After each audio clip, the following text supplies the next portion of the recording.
Welcome back to the Money Show, and viewers, it's that time of the show where we get you answers for all your mutual fund related portfolio queries. And if you have one and if you want to seek expert advice on the same, you can actually write to us on our WhatsApp number, that is 865-797-4571, or you can also email us your queries onto the Money Show @etnow.tv. Share your portfolio with us, and also what's your query, in what topic you are seeking your advice of the expert.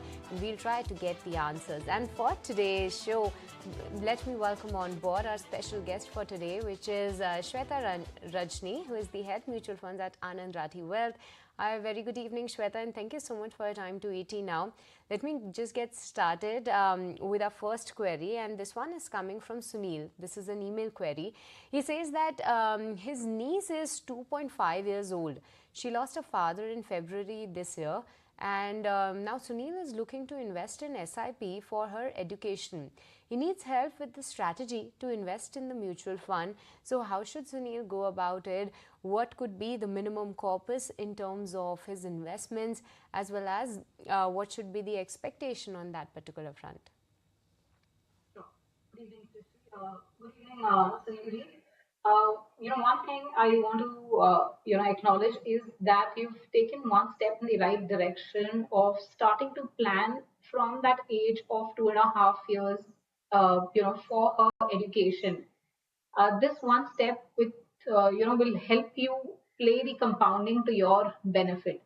There are three, four things that I would, want to lay down here. Step one that you need to do is have a goal-based investing approach. So if you are planning for her education, right, you're looking at getting this money somewhere around 13 to 15 years down the line or post that.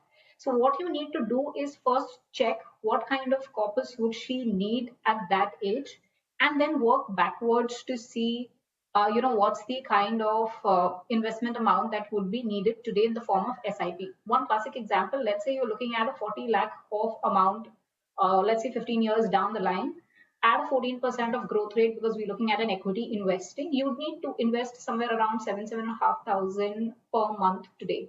So do your math on that. Second, you have two options for investing today. One, you can go in for children's gift fund. There are three, 4 points that you need to keep in mind over here. One is, when you're investing in a children gifts fund, it has to be invested either by a parent or a legal guardian. They have a minimum lock-in of 5 years, but the money is generally locked in till the child reaches 18 years of age. You can decide whether you want it to be equity heavy or debt heavy. So these are solution oriented funds where just one fund, go ahead, park it, leave it to the fund manager. But like I said, the restrictions are in terms of steep exit loads and lock-in periods. Your option two, and something that would be my recommendation, would be you construct a basket of few funds and invest in those diversified funds. A basket of 13, 14 funds is generally good enough. It will give you exposure to the different styles, of investing. You can go in for, given that you have a longer term horizon, go in for a market cap of 50% large, 20% mid cap, 30% small. So some of the funds that I would recommend to you would be, something like a Franklin Blue Chip Fund, an HDFC Small Cap Fund, Invesco Small Cap, and some of those. Okay. Okay, so that's the advice coming in for you, Sunil. That's a very wise decision to start investing for your niece, and those are the funds that you could be looking at. But Shweta, we are actually today a little less on time, so I'm just taking up the next query, and for that we have a live caller. Naman, I'm taking you live. Please go on. We have Shweta on board. Please ask your query. Good evening, ma'am. I'm 55 years old. Okay. And I'm investing since long time in mutual funds. So, am I loud? Yes, yes. Please go on. Yeah, okay. So, my corpus is around 1.14 CR. So, initially I started investing in regular funds, like everybody.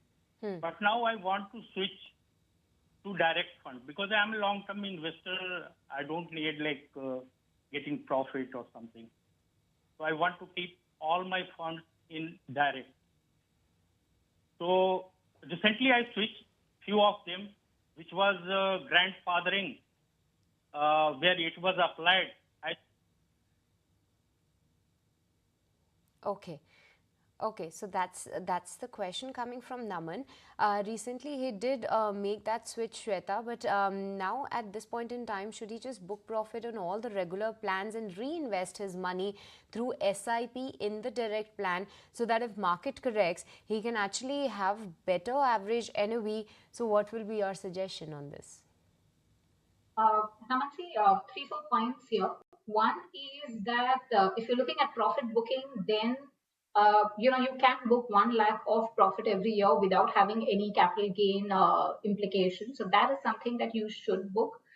Point two, if you're looking at the current market level and trying to time it so that you exit at peak and enter at low investments, honestly, there's enough data that shows that the difference between you continuing versus you trying to time it would not be more than 1-2% per annum.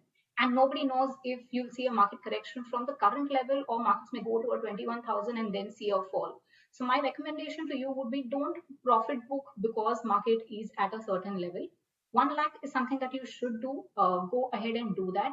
On the last thing of wanting to switch from regular to direct, now the difference between the two plans is not more than a 70-80 paisa differential, assuming that you're paying an advisory fee of somewhere around 50 bips, because if you're investing in funds, somebody is. Okay. Apologies because we are completely out of time in this edition of The Money Show. Thank you so much, Shweta, for joining us today and helping our viewers with their mutual fund portfolio related queries. But with this, viewers, it's goodbye from me and the entire team who put this show together. Thank you so much for watching.